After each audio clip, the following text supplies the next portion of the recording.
L'interview de la Grande Bibliothèque, présentée par Narek. Chaque culture traverse les phases évolutives de l'homme en particulier, chacune a son enfance, sa jeunesse, sa maturité et sa vieillesse, notait avec lucidité l'historien allemand Oswald Spengler dans Le déclin de l'Occident, en 1918. De fait, dans un contexte d'opposition fondamentale dans le monde, entre ressentiment et libéralisme, où le reflux de l'Occident et de l'Europe en particulier laisse présager la dernière phase évolutive de sa civilisation, la Chine semble avoir choisi officiellement son camp, celui du ressentiment vis-à-vis de ceux qui l'ont dominé et selon elle même humilié ces 2 derniers siècles, les Occidentaux, le ressentiment historique. De fait, avant que le président Xi Jinping n'ait affirmé le 16 octobre 2022 que nous ne renoncerons jamais au recours à la force, le président américain Joe Biden, le 23 mai 2022, levait plus ou moins l'ambiguïté stratégique américaine en notant que son pays interviendrait militairement en cas d'invasion de Taïwan par la République populaire de Chine. Dans ces conditions, après la surprise relative de l'invasion russe en Ukraine, les observateurs internationaux notent le risque d'un embrasement mondial où la Chine voudrait devenir de nouveau la première puissance mondiale, et ce malgré ses divisions ethniques, instabilité économique, démographique et sa gestion critiquée de la crise sanitaire de la Covid-19. Quand la Chine s'éveillera, le monde tremblera, aurait-on dit. La Chine succombera-t-elle au poids du ressentiment ou se résignera-t-elle à l'éternelle patience ? Pour approfondir cette question, nous recevons le spécialiste de géopolitique et de la Chine, Jean-Pierre Cabestan. Bonjour. Bonjour.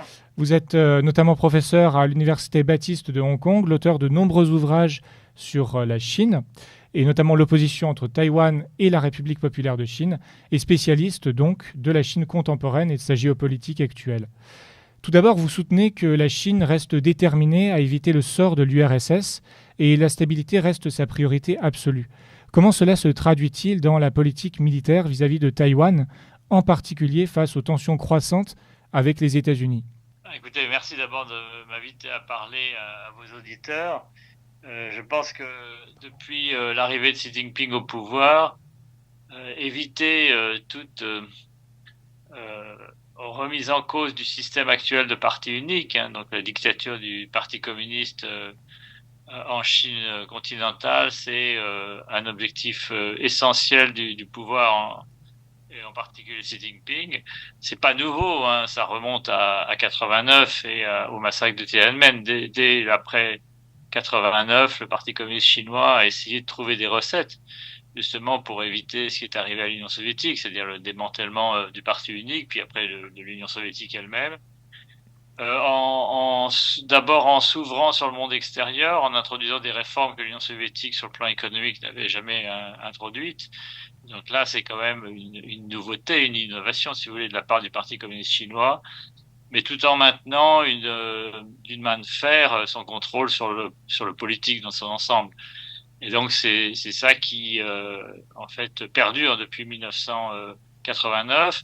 Avec Xi Jinping, on est entré dans une phase encore plus dure, puisqu'il a renforcé ses propres pouvoirs, il y a une concentration des pouvoirs au centre, il y a une forme de paranoïa par rapport aux menaces extérieures ou aux menaces d'évolution pacifique vers la démocratie, de révolution de couleur. Et donc ça, c'est le contexte politique de la période actuelle, qui s'illustre aussi par une montée en puissance sur le plan militaire qui n'est pas non plus nouvelle, mais qui s'est accélérée après l'arrivée de Xi Jinping au pouvoir en 2022. Alors par rapport à Taïwan, on y reviendra, je pense, plus en détail tout à l'heure. Ce qu'on peut dire pour commencer, c'est que avec Xi Jinping, il y a une augmentation des pressions sur Taïwan et une volonté d'accélérer, si possible, par des pressions militaires, par des intimidations militaires, le processus de réunification entre la Chine populaire et Taïwan.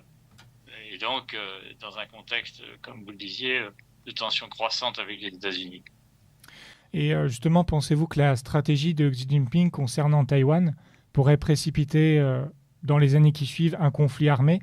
Ce conflit armé est-il inévitable ? Et quel rôle l'opinion publique chinoise pourrait-elle jouer dans un tel scénario ?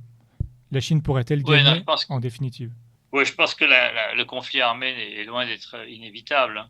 Ce que j'ai voulu montrer dans mes publications, notamment dans mon dernier livre en français, Demain la Chine, guerre ou paix, c'est que en fait Xi Jinping accroît ses pressions utilisant une stratégie qu'on appelle la stratégie des zones grises. C'est des opérations militaires qui consistent à accroître la présence en Taïwan, réduire éventuellement son espace maritime ou son espace aérien, mais tout en veillant à rester en deçà du seuil de la guerre.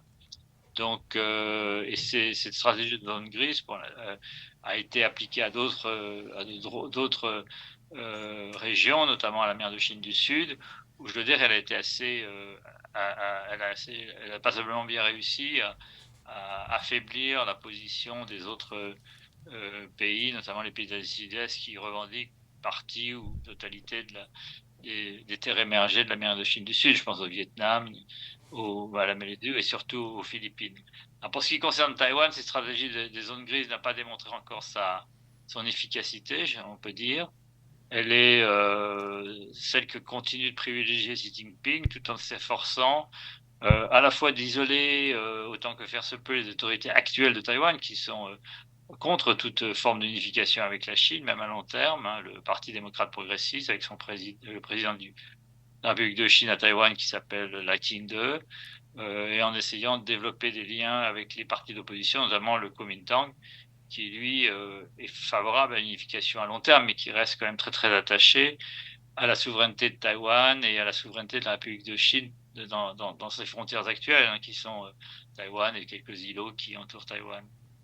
Et c'est pour ça que cette stratégie des zones grises, elle se couple avec une stratégie qui consiste plutôt de front uni, hein, qui consiste à renforcer la dépendance de Taïwan à l'égard de la Chine, à essayer d'influencer les élites économiques, mais aussi politiques et intellectuelles de Taïwan pour les amener à une position plus modérée et en particulier les persuader d'accepter le principe de la Chine unique. Alors ce principe de la Chine unique, il est combattu par le parti au pouvoir, hein, le Parti démocrate progressiste. Il est accepté d'une certaine manière, mais avec beaucoup d'ambiguïté par le Kuomintang et les autres partis, disons, du camp bleu à Taïwan. Ce que le Kuomintang a accepté au début des années 90, lorsqu'il était au pouvoir, c'est qu'il y avait une Chine, mais que chaque côté du détroit conservait sa propre définition de la Chine. C'est-à-dire que pour Pékin, la Chine, c'est la République populaire de Chine, tandis que pour Taipei, la Chine, c'est la République de Chine à Taïwan.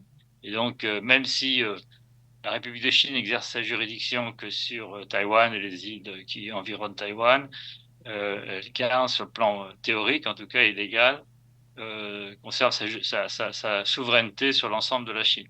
Donc c'est une manière pour les deux côtés de s'entendre sur ce principe, tout en conservant en fait une très grande part d'ambiguïté, puisque personne à Taïwan n'est prêt à transformer la République de Chine en une région administrative spéciale de la République populaire de Chine.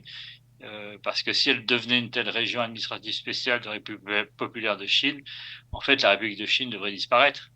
Et donc, ce serait s'aborder, ce que personne à Taïwan n'accepterait. Et que revendiquent aujourd'hui les chefs d'État de la République de Chine? Sont-ils prêts militairement et économiquement, en cas de guerre, à entamer une certaine résilience face à la RPC? Quelle est l'ampleur de cette capacité de résistance sur le long terme? Oui, bah ça c'est la véritable question, d'abord sur le plan militaire. Hein. Le budget militaire de Taïwan reste très inférieur évidemment à celui de la République populaire, même s'il a augmenté passablement ces dernières années, d'environ 50 à 60% sous la présidence de Tsai Ing-wen, pour passer d'environ 10 à 11 milliards de dollars à près de 20 milliards aujourd'hui. On est quand même très loin du budget de la Chine. Maintenant, de même, les capacités militaires de Taïwan sont bien inférieures à celles de la Chine. La question, c'est de savoir si Taïwan peut développer sur le plan conventionnel, puisque Taïwan, en fait, sous la pression des Américains, a abandonné tout programme nucléaire militaire depuis longtemps. Est-ce que avec des capacités de dissuasion conventionnelles, est-ce que Taïwan peut justement dissuader la Chine de passer à l'attaque? Alors, ce qui est important pour Taïwan, c'est de faire en sorte que le coût de toute opération militaire contre Taïwan reste prohibitif ou très élevé. pour la Chine populaire. Et ça, c'est pas impossible, c'est un objectif qui n'est pas impossible à atteindre.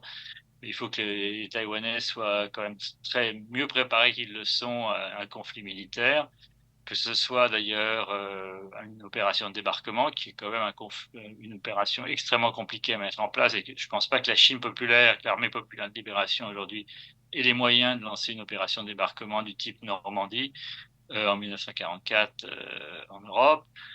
Euh, mais la Chine peut, par exemple, essayer d'imposer un blocus autour de l'île et la question, c'est de savoir si, en cas de blocus, qui est un acte de guerre, hein, bon, là, la Chine sortait là des zones grises, est-ce que Taïwan peut résister à ce blocus ou le démanteler d'une manière ou d'une autre? Et ça, alors, évidemment, Taïwan n'est pas seul. Taïwan est soutenu par les États-Unis. Vous avez indiqué que l'administration Biden était de moins en moins ambiguë, hein, à l'égard des risques de guerre et l'engagement des États-Unis en cas de montée de la tension et passage à l'acte de la Chine. Mais je pense que l'ambiguïté stratégique des États-Unis n'est pas complètement levée. Et cela dépendra évidemment, tout dépendra de la forme que prendra l'affrontement entre la Chine populaire et Taïwan. Alors, parmi les autres facteurs dissuasifs, si vous voulez, il y a quand même les facteurs économiques et internationaux. Parce que toute opération militaire contre Taïwan aurait des conséquences incalculables, en fait, sur les chaînes d'approvisionnement, notamment dans les secteurs informatiques et des semi-conducteurs, et provoquerait une désorganisation, pas seulement régionale, mais mondiale, d'un certain nombre d'industries. Et ça, c'est quelque chose que je pense tout le monde a à l'esprit. Je rappelle que nous recevons Jean-Pierre Cabestan, professeur émérite à l'Université Baptiste de Hong Kong, spécialiste de la Chine contemporaine et de sa géopolitique actuelle. Et justement, dans ce contexte de ralentissement économique, notamment dans le secteur immobilier, comment le PCC, selon vous, peut-il continuer à légitimer son autorité sans la croissance, ou du moins avec l'effritement de la croissance économique qui a longtemps soutenu sa stabilité? Oui, alors là, sur le plan intérieur, d'abord, la question que tout le monde se pose, c'est de savoir si justement des difficultés intérieures peuvent inciter la Chine à passer à l'acte, si vous voulez, par rapport à Taïwan, ou plutôt la dissuader de passer à l'acte et d'aller vers un affrontement avec Taïwan. Sur le plan, si vous voulez, historique, si on regarde la culture politique du Parti communiste chinois, c'est rarement en cas de difficulté extérieure, ça n'a jamais été en cas de difficulté intérieure que la Chine s'est lancée dans une aventure extérieure. Donc, c'est pas un facteur si vous voulez, d'aventure ou de guerre avec Taïwan. Maintenant, la croissance économique elle-même, elle est en train de ralentir très rapidement. La Chine fait face à des difficultés, notamment dans le secteur de l'immobilier. Les jeunes ont du mal à trouver un emploi. Il y a une montée des tensions sociales, une certaine grogne aussi en Chine, notamment à l'égard de Xi Jinping, hein, qui a concentré énormément de pouvoir. Le problème, c'est de savoir si c'est seulement la croissance économique qui est le principal facteur de légitimité du parti. Et là, il faut ajouter quand même un autre facteur qui est la stabilité et la peur du chaos. C'est-à-dire que la stabilité politique, l'ordre, la sécurité intérieure, ce sont des arguments que le Parti communiste a toujours utilisés pour essayer de renforcer cette légitimité. Et je pense que à mesure que le pays rentre dans des difficultés économiques, et le Parti communiste aura plus encore souvent recours à ce genre d'arguments pour essayer de maintenir la stabilité et renforcer ou maintenir sa légitimité vis-à-vis du corps social. Et je pense que jusqu'à maintenant, ça a pas mal réussi. Donc, il faut garder ça à l'esprit et pas estimer qu'en cas de ralentissement économique, eh bien, le régime actuel, dominé par le Parti communiste, est en danger.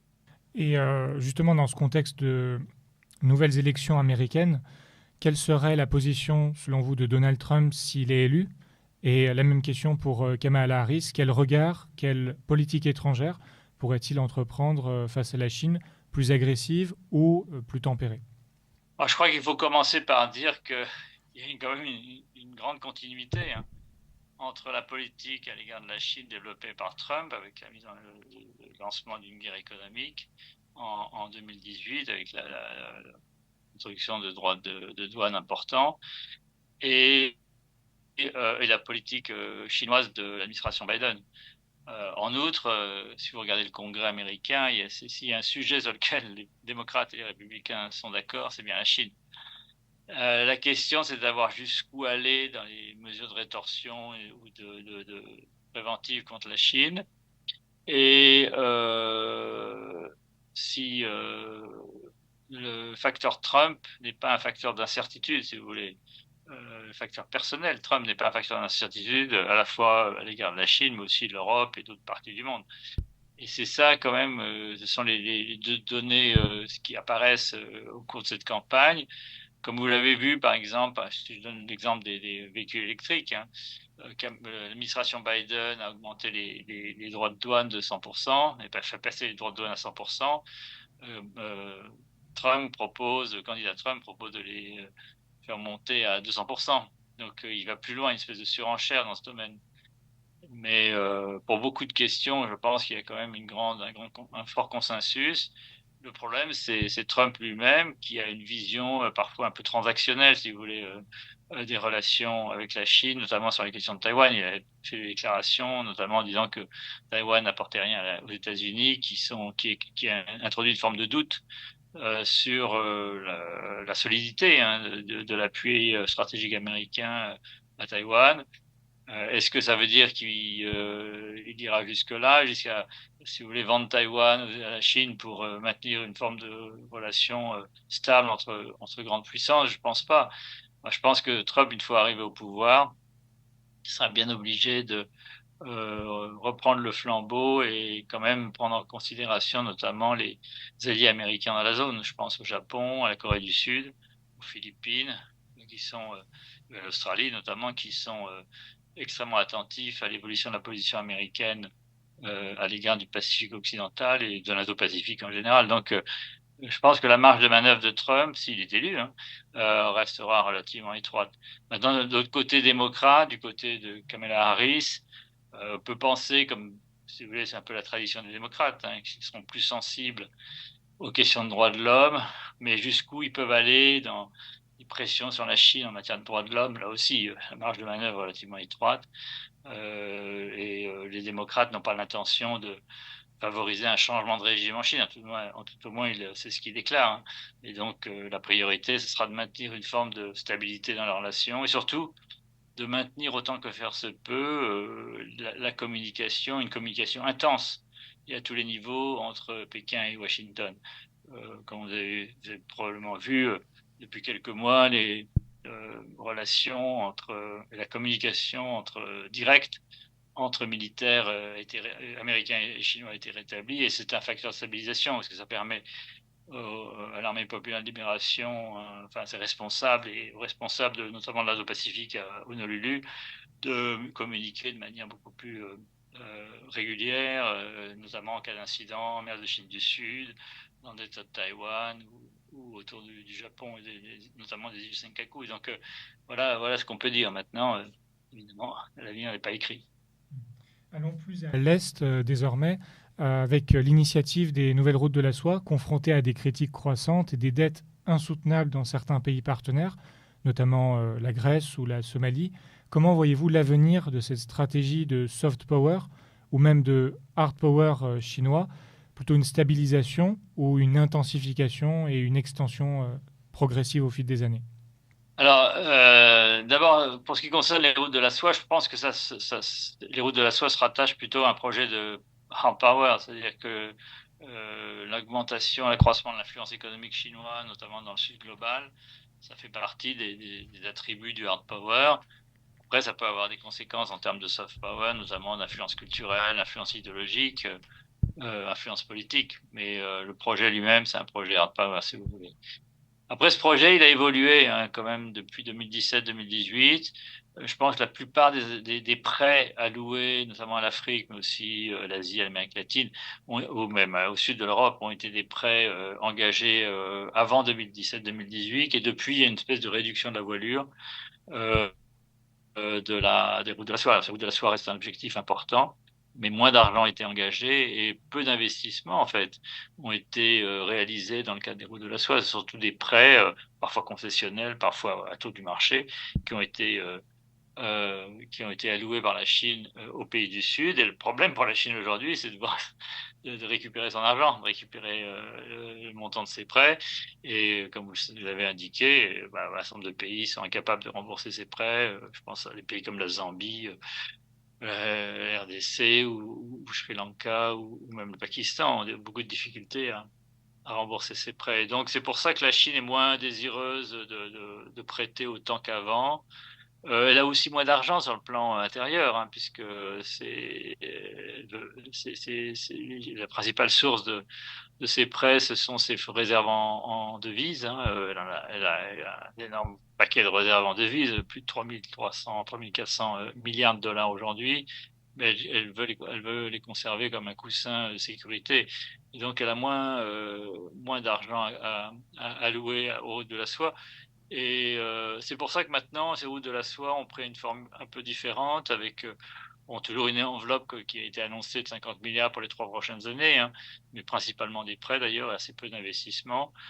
Mais aussi, on observe que parmi les projets chinois, maintenant, c'est des projets quand même de plus petite dimension qui sont soutenus. Small is beautiful, c'est un peu le slogan aujourd'hui qui entoure les routes de la soie. Alors, je crois que l'objectif reste le même, hein, c'est-à-dire de renforcer l'influence de la Chine dans les pays du Sud et de faire en sorte que la Chine devienne une espèce de leader dans le Sud global et ainsi renforce sa position par rapport au Nord et petit à petit isole le Nord du Sud ou en tout cas enfonce un coin entre le Nord global et le Sud global. Il y a un coin qui pourrait être à son avantage. Voilà un petit peu la stratégie actuelle, mais voilà, avec les limites financières et économiques qu'on peut observer aujourd'hui.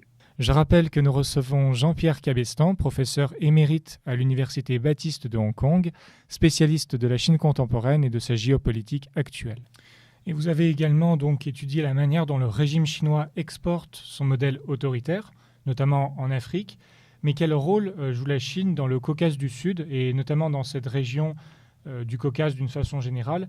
Selon vous, est-elle devenue un terrain d'influence géopolitique pour Pékin? On l'a vu récemment, le ministre des Affaires étrangères arménien a rencontré le ministre des Affaires étrangères chinois. Quel avenir pour une coopération dans le Caucase? Alors d'abord, je dois quand même apporter une précision sur l'exportation du modèle chinois. D'abord, la Chine refuse cette idée. Elle nie vouloir exporter son modèle.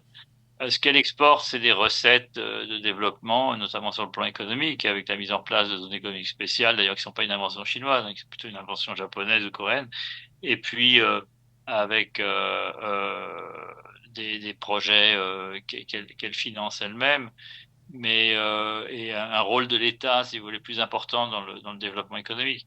Après, est-ce qu'elle exporte son modèle, son système politique de parti unique? Non, en fait, ce qu'elle essaye, c'est de trouver des convergences avec les pays qui sont eux-mêmes dirigés par un parti unique ou un parti majoritaire, et essayer d'influencer ces partis par la formation de cadres, notamment à travers la création de cette école de formation des cadres à Dar es Salaam, hein, en Afrique.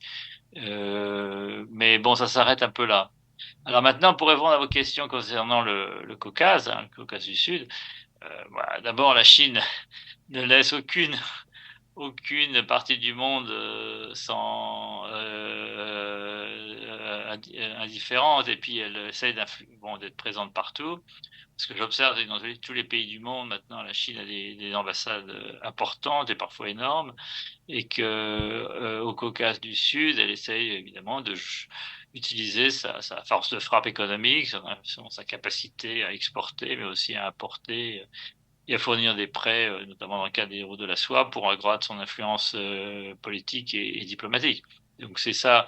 Et alors, comme elle veut avancer ses pions un peu partout, elle doit rester extrêmement prudente sur les conflits qui peuvent déchirer la zone, hein, notamment les conflits entre l'Arménie et l'Azerbaïdjan, ou entre la Géorgie et la Russie. Ce sont des questions sur lesquelles la Chine, en tout cas officiellement, hein, essaye de rester neutre. On sait que la Chine a adopté, dans le cas du le conflit en Ukraine, une neutralité pro-russe, comme on dit, hein, qui n'est donc pas une véritable neutralité, mais que sur la question de l'Arménie et de l'Azerbaïdjan, on voit bien que la Chine a des intérêts dans les deux pays, essaye de maintenir une forme d'équilibre, en tout cas de neutralité. Elle s'avance pas trop dans ces questions et je dirais à la fois pragmatique et peut-être aussi assez cynique, hein, parce que elle ne fait pas rarement elle soulève les questions liées aux droits de l'homme et notamment à l'intégrité territoriale de ces pays, en particulier de l'Arménie pour le Haut-Karabakh. Donc voilà ce qu'on peut dire, mais une fois encore, c'est à travers ces moyens d'influence à la fois économique mais aussi diplomatique qu'elle essaie de renforcer sa présence, notamment dans le Caucase du Sud et aussi ailleurs. Et pensez-vous que la Chine, plus à l'ouest, pourra rivaliser sur le long terme avec l'Inde au regard de son déclin démographique progressif? Et y aura-t-il progressivement un doublement ou du moins une supériorité de l'Inde? Il faut regarder d'abord, je dirais, le poids économique des pays. Évidemment, l'Inde est passée, sur le plan symbolique, c'est intéressant, enfin, c'est important. Elle est passée dans la Chine en termes démographiques. Maintenant, c'est le pays le plus peuplé au monde. Autrefois, en fait, une large population n'était pas forcément un attribut de puissance, c'était plutôt un facteur de faiblesse, hein. C'est moins le cas aujourd'hui. La Chine fait face à un autre problème qui est le vieillissement de sa population et puis une réduction de sa population qui risque d'être assez rapide dans les années qui viennent pour ramener la population chinoise peut-être à un milliard d'habitants. Ça sera le cas de l'Inde plus tard, hein. L'Inde va aussi connaître un certain vieillissement, mais dans une vingtaine d'années. Maintenant, ce qu'il faut regarder sur le plan économique, c'est quand même le poids économique de chaque pays, hein. Le PIB de l'Inde, c'est un quart du PIB chinois. Alors, même si l'Inde connaît des taux de croissance aujourd'hui supérieurs à celui de la Chine, je pense pas qu'elle rattrape la Chine d'une manière ou d'une autre. Donc, ça va rester sur le plan économique une puissance bien moins importante que celle que la Chine. C'est ça qu'il faut garder à l'esprit. Bon, peut-être qu'à terme, rattrapera une partie du chemin du retard qu'elle a accumulé, mais enfin, et notamment trouver un poids économique plus important, mais je pense qu'il y a une forme d'asymétrie qui va rester. Et donc, c'est la raison pour laquelle, d'ailleurs, l'Inde essaye de conserver des relations étroites, ou de développer des relations étroites avec d'autres grands pays asiatiques, je pense au Japon, ou des pays moins importants comme le Vietnam, et puis aussi de développer, sur le plan stratégique, une relation, pas d'alliance, mais enfin de proximité, hein, avec les États-Unis, hein. C'est pour essayer de maintenir sur le plan stratégique une forme d'équilibre avec la Chine, puisque la Chine est devenue quand même à la fois la deuxième puissance économique mondiale, mais aussi une des premières puissances militaires juste derrière les États-Unis. Et envisagez-vous en parallèle que l'influence chinoise dans le monde sinophone, donc Hong Kong, Taïwan, nous l'avons évoqué, mais aussi Singapour et sa démocratie illibérale, puisse renforcer les tendances autoritaires dans ces régions ou au contraire susciter davantage de résistance démocratique? C'est pas une question facile. Je serais plutôt enclin à répondre par la deuxième partie de votre question, c'est-à-dire que je pense que ça suscite quand même pas mal de résistance. Mais chaque pays a sa propre trajectoire. D'abord, Hong Kong fait partie de la Chine, donc là, je veux dire, le jeu est plié, hein. Hong Kong, tant que la Chine ne se démocratise pas, je pense pas qu'Hong Kong retrouve une forme de libéralisme ou de pluralisme politique et de démocratie. Taïwan résiste pour l'instant bien aux intimidations chinoises et aux tentatives de désinformation ou d'influence de la Chine populaire sur la société taïwanaise. Singapour a sa propre trajectoire, qui est autoritaire et libérale depuis très longtemps, depuis sa création en 63, mais qui connaît aussi certaines évolutions qu'il faut continuer d'observer. Et puis le reste de l'Asie du Sud-Est, c'est un mélange, comme vous le savez, de pays à la fois autoritaires comme le Vietnam, mais relativement ouverts sur le plan économique, et puis démocratiques ou semi-démocratiques comme l'Indonésie ou la Thaïlande, hein. Donc, je pense que c'est difficile de tirer des conclusions actuelles du modèle chinois, l'influence chinoise. effectivement, la success story, si vous voulez, chinoise a peut-être créé des émules, notamment sur le plan économique. Hein. Une fois encore, une stratégie de développement où l'État joue un rôle important, mais l'État n'est pas forcément, un État qui joue un rôle important n'est pas forcément autoritaire. Hein. Je pense au rôle de l'État après-guerre au Japon ou même après la démocratisation de la Corée du Sud ou de Taïwan, dans ces pays, continuent de jouer un rôle important. Donc, je crois que l'avenir est assez ouvert. Et bon, je pense que personnellement, les idées libérales et démocratiques ont quand même de bonnes années devant elles on voit bien que même sur le plan économique, c'est celle-ci qui l'emporte, hein, parce que on a besoin d'un marché, on a besoin d'entrepreneurs, et c'est ça qui sont les principaux facteurs de croissance dans le monde. Et pour terminer, en Afrique, la Chine a investi massivement dans les infrastructures, on l'a évoqué. Pourtant, certaines critiques, nous l'avons vu, soulignent que cela crée une nouvelle forme de dépendance. Quel est, selon vous, l'impact à long terme de cette diplomatie économique sur les relations sino-africaines? Peut-on voir dans les années à venir une sinisation d'une partie de l'Afrique? Oh, civilisation, c'est un bien grand mot. Hein. Euh, D'abord, sur le plan linguistique, si vous voulez, le chinois reste une langue difficile. Il y a en Afrique et ailleurs, dans le sud, mais partout dans le monde, un certain nombre d'instituts Confucius qui essaient de promouvoir l'apprentissage du chinois. Mais le nombre d'étudiants qui vont jusqu'au bout, si vous voulez, et qui sont capables d'utiliser le chinois comme langue de travail, reste quand même très très limité, hein, y compris en Afrique, en dépit des bourses que peut fournir le gouvernement chinois. Donc ça, c'est la première chose qu'on peut dire. La deuxième chose, c'est que oui, il y a une forme d'hégémonie chinoise en Afrique, tout au moins dans un ensemble de pays, mais c'est pas c'est pas la seule puissance à être influente. Moi, ce que j'observe en Afrique, c'est en fait que l'arrivée de la Chine, l'irruption de la Chine sur les marchés africains, dans les économies africaines, a permis aux pays africains d'avoir plus d'options, si vous voulez, à leur disposition. Avant, ils devaient opérer principalement avec les pays européens, avec les anciennes puissances coloniales, ou avec l'Union européenne ou les États-Unis. Aujourd'hui, le jeu est beaucoup plus ouvert. Vous avez la Chine qui a une marque. Enfin, partout où vous allez en Afrique, pardon, la Chine est présente, hein, sauf peut-être au Eswatini et Swaziland. Enfin, c'est un lilliputien à côté des 53 autres États africains. Mais la Chine n'est pas la seule. Et donc, vous avez d'autres. Bon, vous avez les anciennes puissances coloniales, vous avez les États-Unis qui essayent de reprendre pied en Afrique, vous avez l'Union européenne qui joue un rôle encore très important, à la fois sur le plan commercial, mais aussi pour de l'aide au développement. Et puis, vous avez les États émergents, d'abord l'Inde, qui a accru son influence, notamment en Afrique orientale, où vous avez des communautés indiennes importantes, en Afrique du Sud. Et puis, vous avez des émergents qui sont extrêmement dynamiques et même agressifs. Hein. En Afrique, je pense à la Turquie, qui a les Turkish Airlines, une compagnie aérienne tout le monde connaît, qui a développé des liaisons très très denses avec les pays africains, mais aussi des investissements, des prêts, une présence économique plus forte.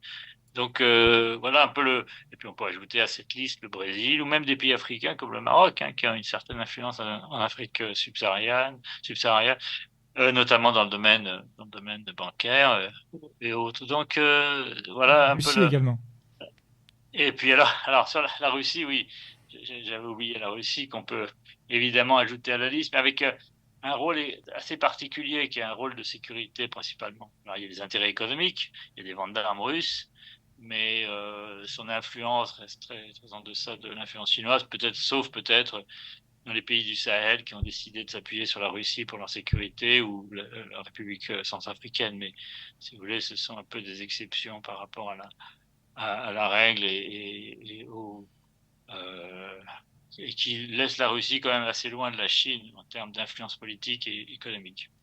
Et pour conclure, René Grousset disait qu'une civilisation perd en profondeur une partie de ce qu'elle gagne en étendue.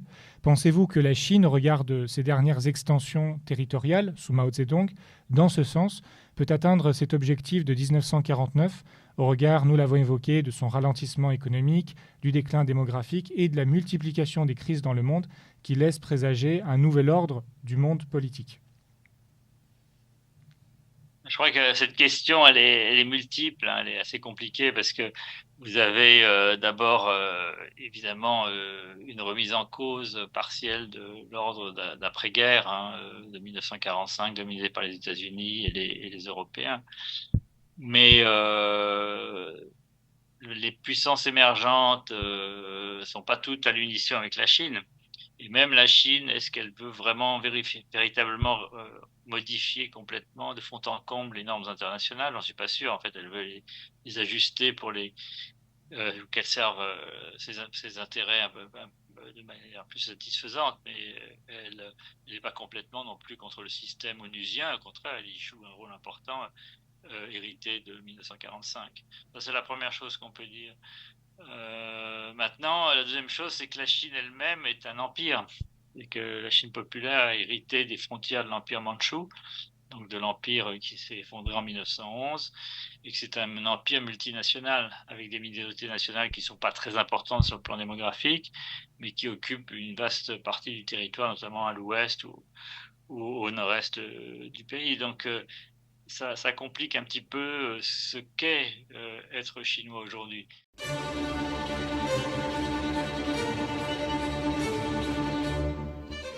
L'interview de la Grande Bibliothèque, présentée par Narek.